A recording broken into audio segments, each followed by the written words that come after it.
E aí, galera que tá ligada aqui na Rádio The Rock Brasil, beleza? Hoje temos aqui um convidado pra lá de super especial. Blaze Bayley, vocalista, ex-vocalista, na verdade, da banda Iron Maiden. E hoje vamos estar conversando aqui sobre várias coisas, sobre a turnê de 2024 dele, o álbum novo que saiu e por aí vai. Blaze, how are you, my man? Good. Tudo bem, Brazil. Man, that's good, man. It's great to be on your show. Thank you very much for having me. Pleasure. Muito obrigado. And I miss my fans in Brazil, man. I really want to get back to see everybody. So it's a lot to be away for so long. Mm-hmm. It feels horrible. So I can't wait to get back to Brazil and see my wonderful Brazilian fans. Awesome, dude. I hope it happens soon. Blaze, I'd like to start this interview talking about you in the choir. I heard that you start off singing in the choir. If you can tell us a little bit about it. If you can go back, It's go way back at that time. Way back at school.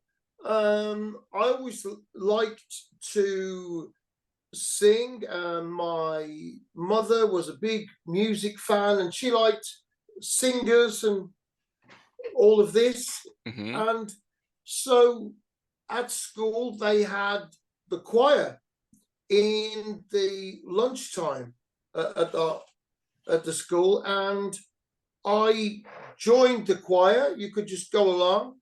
Mm-hmm. And I started singing there with the choir. It's just in the classroom, you know, to start practicing. And after 3 times, they kicked me out. They said it was too loud.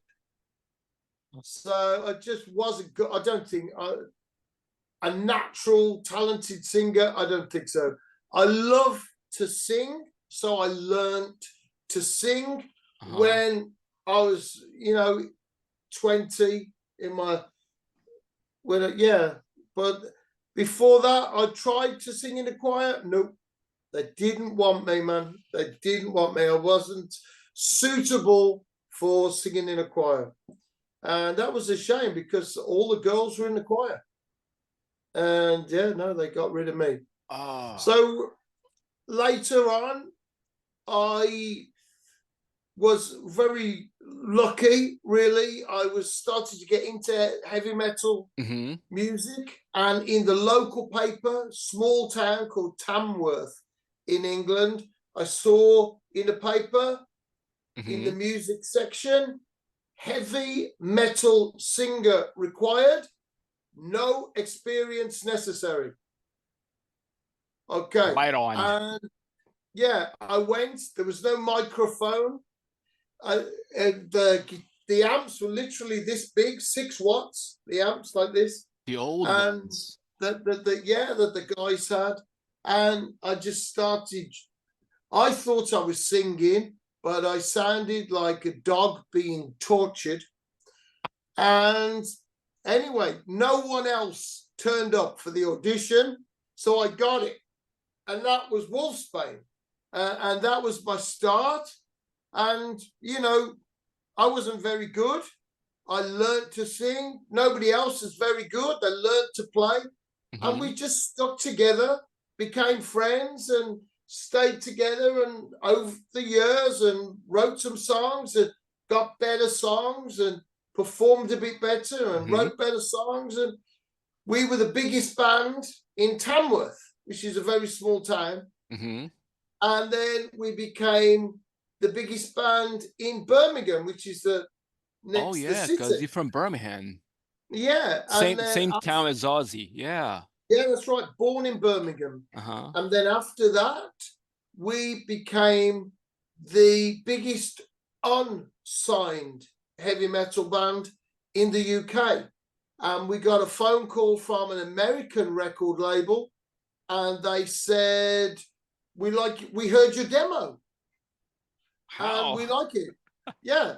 Wow. So we got signed up by an American record label, and we went to Los Angeles to record our first album with Rick Rubin, who's very famous for Beastie Boys and Slayer. So incredible experience and a wonderful, unexpected start to my career in the music business. Dude, you're lucky. You're just a lucky son of a gun. Well, he said he saw a review of Wolfsbane. Wolfsbane was supporting King Diamond. And in the magazine, then King Diamond was here with a little picture of Wolfsbane and a review. And on this page was Slayer, the band that he produced, that was on his record label. So he saw the Slayer review, then he saw this bit about Wolfsbane. He thought it sounded interesting, and he managed to find a demo tape of our band, and that was it. So he took us to Los Angeles. It's crazy. Man, it could be a storyteller, you know. Wow. I mean, from the small town, I mean, as you said, like small town. Wow. That's it.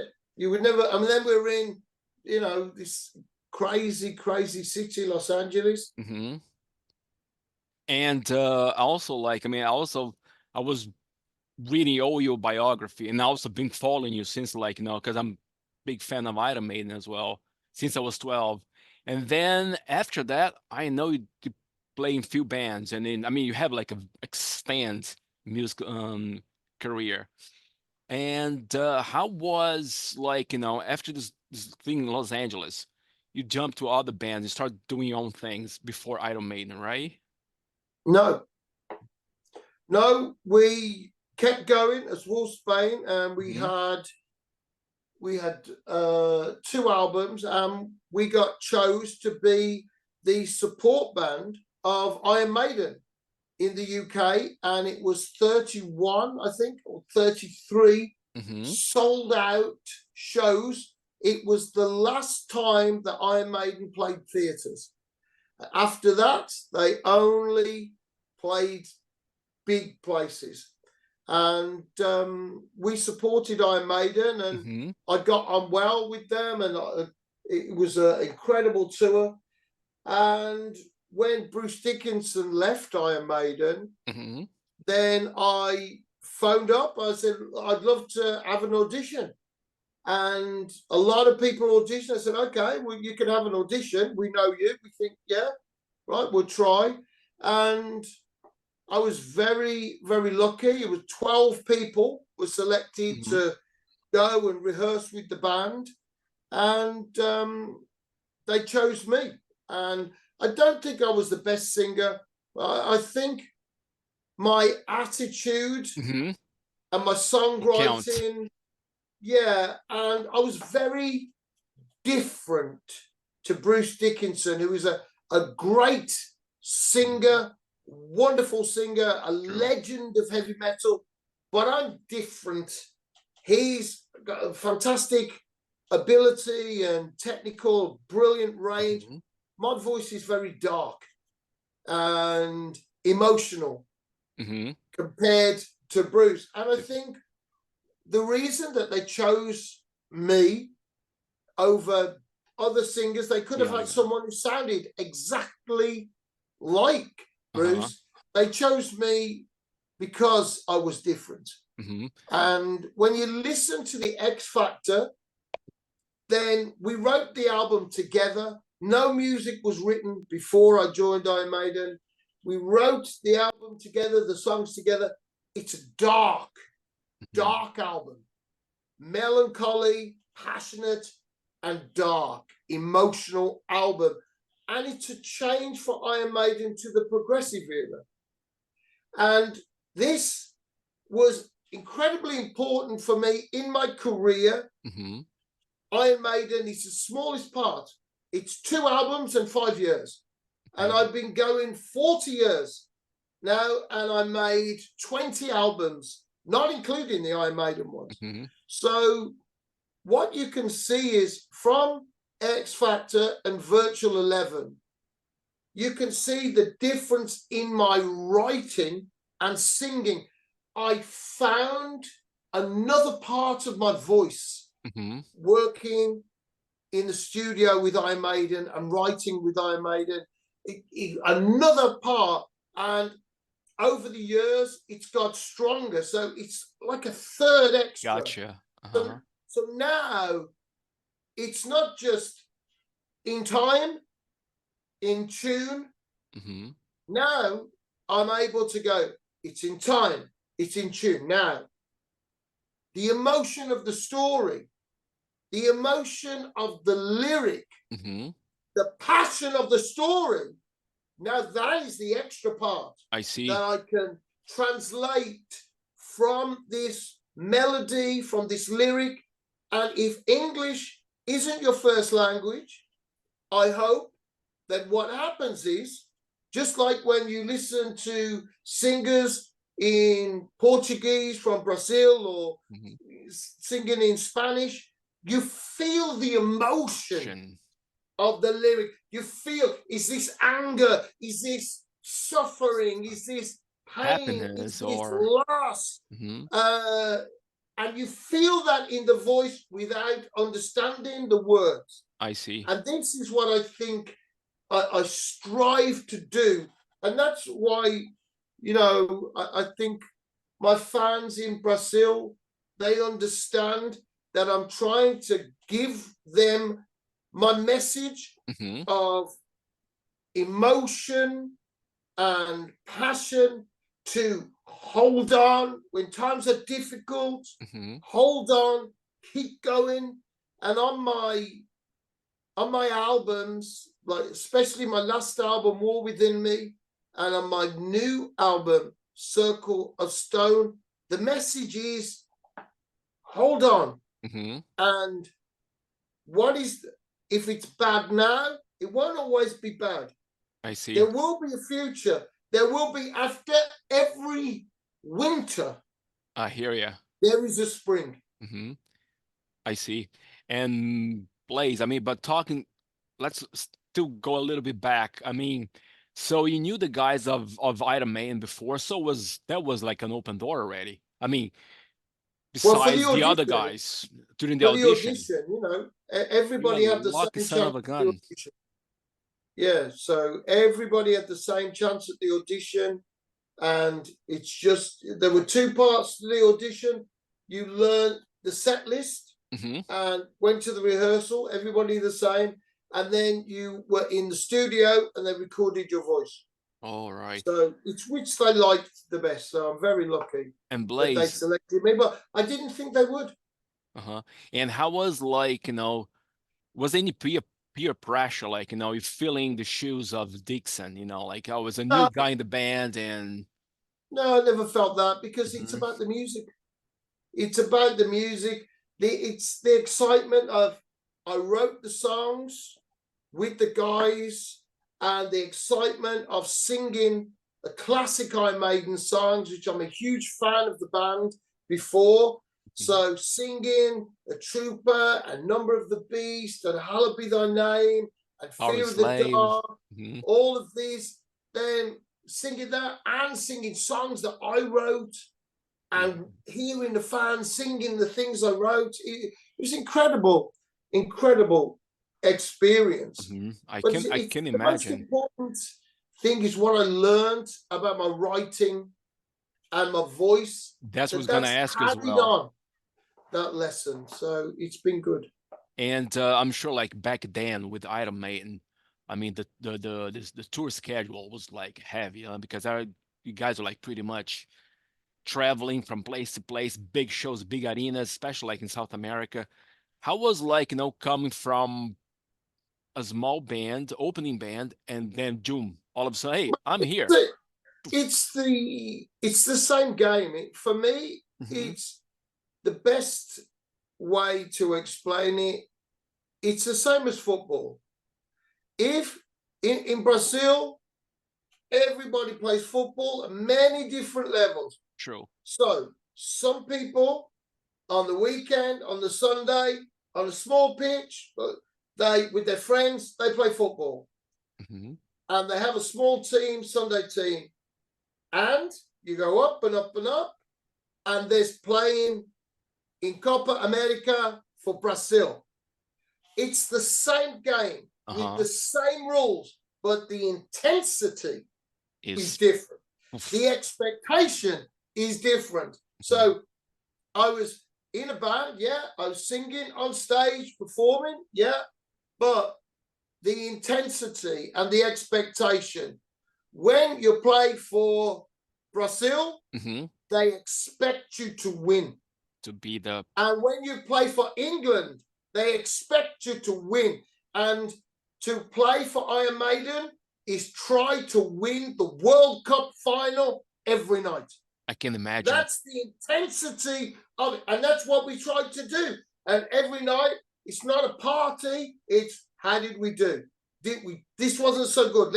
Let's polish this up. Let's make sure that's right tomorrow. Like, this was good. Okay, we keep that. And every night the same. No party or anything like that. It's right. Come on. This is for the fans. Let's get this music right. Let's bring this to life. This is important. We have to do our best for the fans. And I love that. I loved it because for me, heavy metal is the fans, and it doesn't exist without the fans. It's true. And I mean, I heard like work with Steve Harris. I mean, everything has to be really well done. There's not like party rock and roll. I mean, it's very professional. It's normal. It's heavy metal isn't rock and roll. You know, rock and roll, people think, well, that's okay. Their attitude, rock and roll, great. You can have a drink. You can get wasted or whatever. That's it. Heavy metal's not like that. Heavy metal is like Formula One. Like, and can you imagine? Can you imagine the late and great Ayrton Senna drinking a beer before he drives? No. So that's what he's like. The equivalent is the greatest racing driver perhaps in the history, Ayrton Senna. It was deadly serious. True. All the time.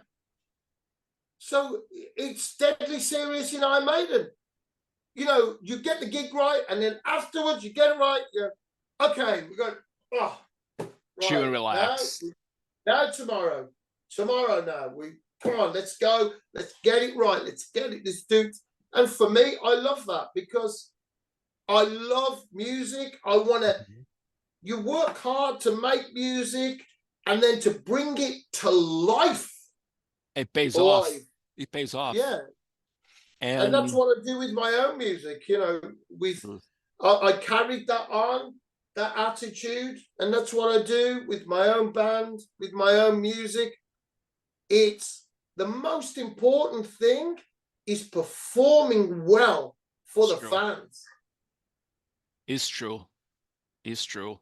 I mean, the fans, they always deserve the best because no fans, there's no band. No band, there's no press. There's nothing. Without the fans, we all without jobs. That's how I look at it. I'm very lucky that I have incredible fans in Brazil and around the world, incredible loyal fans that support me. And it's possible for me to live as an artist and express myself in the medium of heavy metal and be an artist, full-time heavy metal singer, because my fans support me. And I'm very lucky. There are thousands of people who would love to be a professional musician and make a living from music. And I'm very lucky. I'm one of those few people that can. And that's because I have the incredible support of loyal fans in Brazil and around the world. And you work hard as well, Blaze. You work hard as well, so it pays off. I do my best for my fans. Yeah. Last year, I remember you had like an album coming out, Damaged Strange, Different. live, Yes. but you did half of the tour, and the other half you were sick. You were in the hospital, and because I was talking to your manager, because I remember I was coming to your show in Vienna to see you and interview you Yeah. live, and then I talked to your manager. He's like, "Well, he's in the hospital at the moment." And he told me, "Fabio, chill a little bit, wait, because when he comes back, interview is yours." Like, cool. Blaze, what happened to you, buddy? Well, I had a heart attack. I Hmm. was supposed to go on tour on Monday to do that European tour. And on Saturday, I had a heart attack at home. And I was very lucky. The ambulance got to my house in 2 minutes. And they said, if it was 10 minutes, I would be dead. Because that's how bad Wow. it was. It was a heart attack, not heart failure. So I didn't go out. I didn't see the white light. I was conscious all of the time, in and Uh-huh. out. But yeah, I didn't see anything. My heart didn't stop, but it was a heart attack. And I was lucky. They treated me. And I had, for 6 months, I couldn't work at You're in the all. hospital, right, for this time? No, No? no. For 3 weeks before the operation, I was in a hospital. And then the operation, I'm in for 5 days. And then you go home. You're not supposed to lie down too much because your lungs will fill with liquid. You get pneumonia. You've got to breathe and move. Breathe. And Oh. you're in agony because they've cut you open, ripped out your heart, done all this, put it back in. It's agony, in real pain. You're not allowed to lift anything. And my fiance, Kate, did Mhm. everything for me and nursed me at home. And then I got to do my exercises every day and all this. Mhm. So that was it. And then as it got towards the end of the 6 months, it was, well, we'll try a couple of rehearsals. But my voice felt good. They were Mhm. very, very careful during the Mhm. surgery with the anesthetic not to damage my voice. And my voice is the same, but it feels a bit stronger because I'm a little bit more healthy Mhm. than I was before. Terrible cholesterol, triglycerides, Oh, gee. awful. My heart just clogged up. It's a quadruple bypass that they did on me. Oh man. So now I'm on medication and Mhm. all different things, different diet, everything. Better But this better be on yeah, diet this way. Mhm.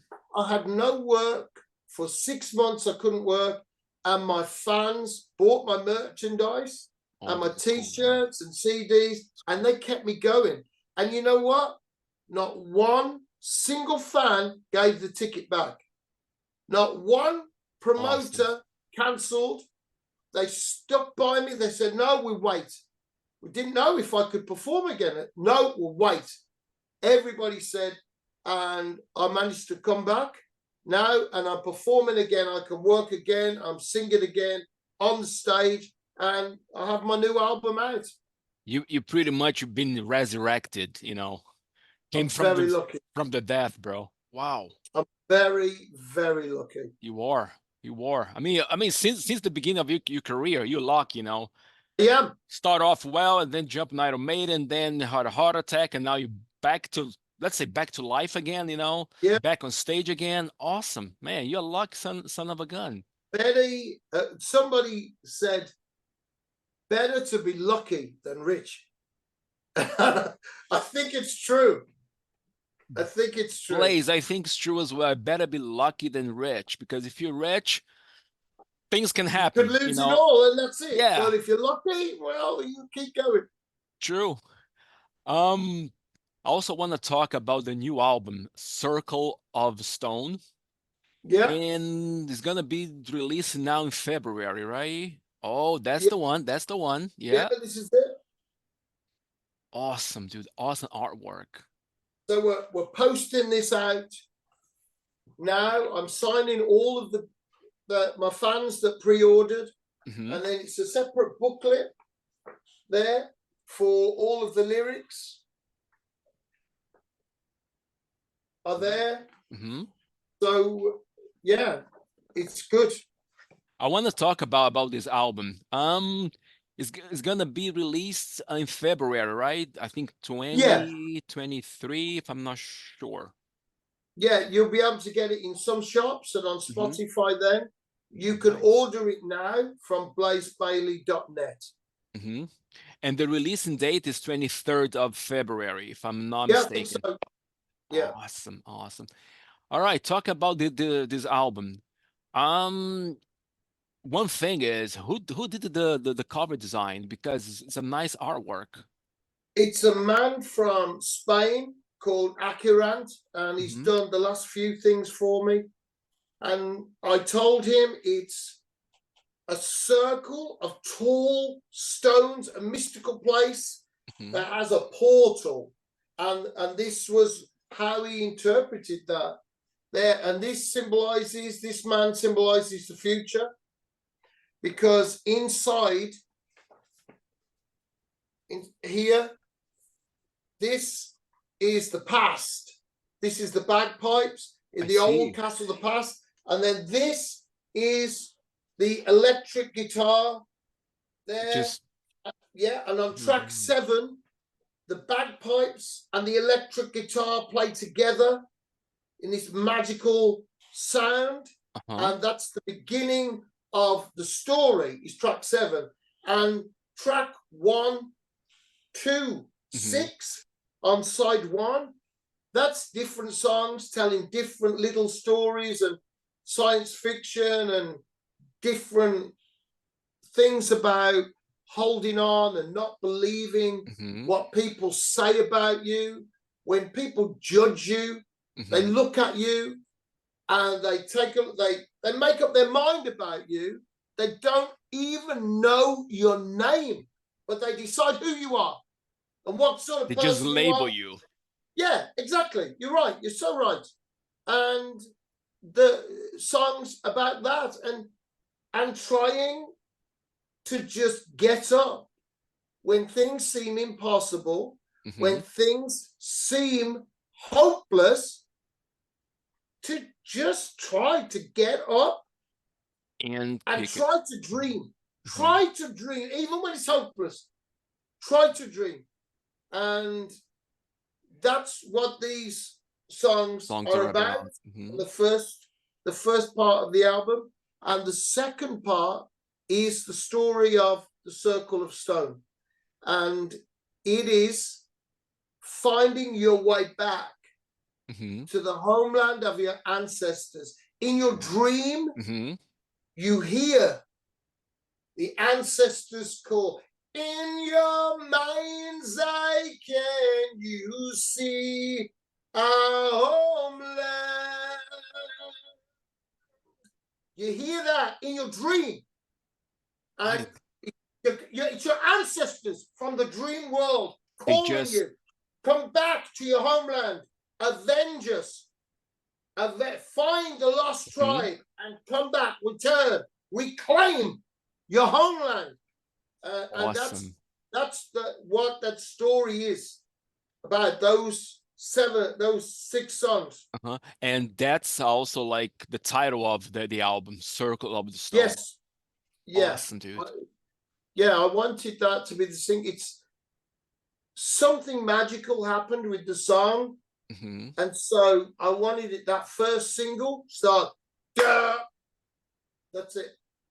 Just and one. I heard that in a dream. I had a dream about this sound. And when I got together with Chris Appleton, my writing partner, I said, can you make this sound? And he goes, what? I go, this sound. And he found the sound. It's a chord on the guitar. And he goes, and this was the start of it.